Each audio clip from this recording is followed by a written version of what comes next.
All right, what is going on, everybody? Welcome back to another day of Saber Sims DFS office hours. It is Friday, November 3rd of 2023 here, last show of the week. For those of you guys who don't know, we do the show Monday through Friday, 2 p.m. Eastern, as always here. So if you guys have questions ahead of the weekend here, today is the day to get those questions in and get those questions answered. But looking ahead, we have a 7-game NBA slate, 2-game NHL slate today.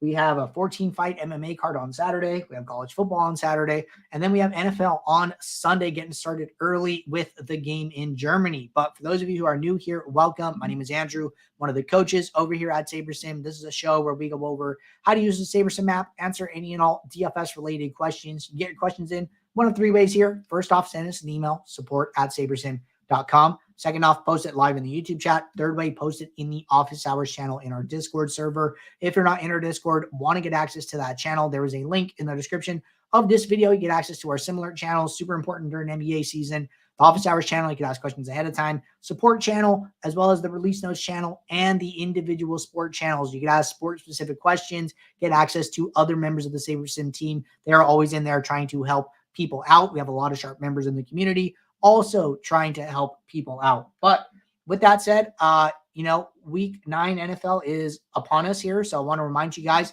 if you guys haven't signed up for the weekly max challenge, you can still get in on the action here. We have weekly prizes, season-long prizes. All you have to do, use the SaberSim logo as your avatar on DraftKings, fill out our short form, the green button on this page, and max enter one of the mini max contests on both DraftKings and Owner's Box on the Sunday main slate. So we do have the DraftKings option here. We do have the Owner's Box option here. Both these pages are in the description of this video. So highly recommend getting in on the action ahead of week 9. But with that said, going to get SaberSim pulled up. And then just a couple questions here, guys. Only 3 questions at the moment. So if you guys have questions, let me know, and I will be happy to get to them. But did want to let you guys know I did record a contest sim video earlier today. That should be going live probably either later today or tomorrow. So keep an eye out for that. But that was a good one. And Sir Squints says, should I be running my contest sims even when doing late swaps in NBA? Yes, I would definitely be doing this. And the reason for that is that if you did not know, we are now using live contest ownership and live projection. So basically what happens is when the slate locks, whoever is now playing, their ownership becomes revealed. We are taking that information, using it to create better field lineups as the night goes on, as the slate goes on. Also, at about every 5 minutes, we are running live sims for the games, seeing, who has scored up to this point. What is their trajectory for the rest of the game? How many minutes have they played? Have they played less than expected? Have they played more than expected? And then projecting the rest of the game from there. So I would highly suggest, if you're playing main slate NBA, to run your contest sims when you late swap, because we are updating those live ownership fields and then giving you better projected live ownership fields. So what happens here when you create a contest sim, you're going to see these 2 toggles: use live sims if available, use live field lineups if available. These are toggled on by default here, and that will just help you to automatically use the live information if we have it. So I would definitely check that out, and I would use your contest sims in late swap. All right, next question here from Bill's Nut. Question says, how many uniques should I use when building for NBA single entry and 3 max? What is the best way to use the SaberSim builder for these contests in both NBA and NFL? Okay, so we're going to start with the second part first. So on our YouTube channel, under playlist, we have a couple of how to beat guides. So we have our how to beat NBA DFS in 2023. Jordan just released his video 2 days ago, how to beat NBA DFS in 2023 here. So I would highly recommend checking that out if you haven't seen it. Seems like a lot of people have, already 2,000 viewers, so very popular. And then we have our how to beat NFL DFS in 2023 video released about a month ago. And a lot of viewers for this video already. Hey, if you need a refresher, watch it again. There's nothing wrong with watching it more than once to get those concepts to stick in your mind. So I would check those out for the second question. And then for the first, typically what I see here is that you can usually get to a higher number of min uniques for single entries and 3 maxes because you are building less lineups overall. So say you have 500 lineups. Well, hey, let's say you're building 150 max, your lineup to pool ratio is about 3-1, a little more than 3-1, right?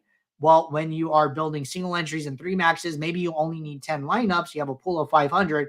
Well, hey, now that gap is 50-1, right? You have a 1 to 50 ratio from lineups you are playing to lineups in your pool. So because of that, you're able to get more diverse. And with only having one single lineup in a contest, if a player gets hurt, if a player does bad, and those lineups are not very diversified, and you have very concentrated ownerships or exposures rather across those contests, well then, hey, all your contests are kind of going to go down together. So I like to get even more spread out in the single entries and 3 maxes because I'm able to through having that bigger lineup to pool ratio. All right. This is our last question at the moment, everybody. Question from Init Binkit. Said, when building on mobile, the screen constantly zooms in when I interact with the page. This is Chrome on iOS. Any tips? Yeah, I know what you're talking about. Like when you edit projections on mobile, and you don't get plus and minus icons in the little cell. You get like a pop-up, and then it has like a minus and a plus on the sides. I think it's because of that, because that interactive box causes the screen to come up. So not really sure there's like a ton you can do there. I think what you can do, instead of just like pinching it out and having it zoom up on you, just use like actual zoom on iOS. There's like in the URL bar, like I use Safari, so I don't know what you guys use, but on the bottom, the URL bar is there. There's a small a, like a lowercase a, and then a capital A. That is the actual zoom for the tab that you're viewing. So if you decrease the tab zoom, well, then even if that box pops up, it's not going to have the same impact because it's not going to affect the zoom on the tab. It's just going to affect the pinch zoom if you were to like pinch in and pinch out. So I would give that a shot. I usually use something like 80% zoom myself here, but just depends, if you're on iPad, if you're on iPhone, how big is your iPhone, right? So all of those things kind of come into play, but I would check those things out. Well, that was our last question here at the moment, everybody. So if you guys don't have any more questions, I will be right back here on a Monday, 2 p.m. Eastern for our next show here. So I hope that you guys have a great weekend. I hope you guys have a lot of success in DFS contests over the weekend here. If you guys aren't signed up with SaberSim and want to check us out, I always suggest starting your 5-day free trial on Friday because you get access to all of the awesome weekend sports. And then that basically takes you into like Thursday or what is that? Tuesday, Wednesday or something like that. So you get through all of those main slate NFL, Monday night NFL, all of the awesome weekend sports, and you get to try it out for a bunch of different sports here. Paul said, does MMA have projections? Yes, we do. I don't know if they're up yet. We could check for you here, but they should be up by the end of the day today. And then the final sims will run typically overnight. So it looks like they're not up yet. I know our man Will always working hard on the UFC sims and projections here. So they should be up later today. I would check back in about like 5 hours or so and then see when they're up. I actually don't know when this slate locks up. Looks like 3 p.m. Eastern. So final sims will be run as of tomorrow morning, like they run overnight here. But initial sims should be up today. So be on the lookout for those. Next question is, what does the uniques mean in the app? Yeah, no, great question here. So if I go back to NBA, if I go to the main slate, and let's just kick off some lineups here, and I'll talk a little bit about it. But while these lineups run, I do want to show you guys a resource. So in our help docs, if you go to our homepage here, under frequently asked questions, what does min uniques do? This is a great refresher video if you guys need it. It's a 4-minute video done by Jordan talking about what min uniques is and how it is the best way to diversify your lineup. So this is a great video here. I'm going to link it in the chat, but I'm also going to talk about it. So it's just showing this while we waited for these lineups to finish here. So basically what min uniques does, it guarantees that there are X amount of players different from every other lineup in your set of lineups. So we built a pool of 500 lineups. We're only looking at 20. Well, I want to say, hey, min uniques of 1, that basically means that no lineup can be duplicated.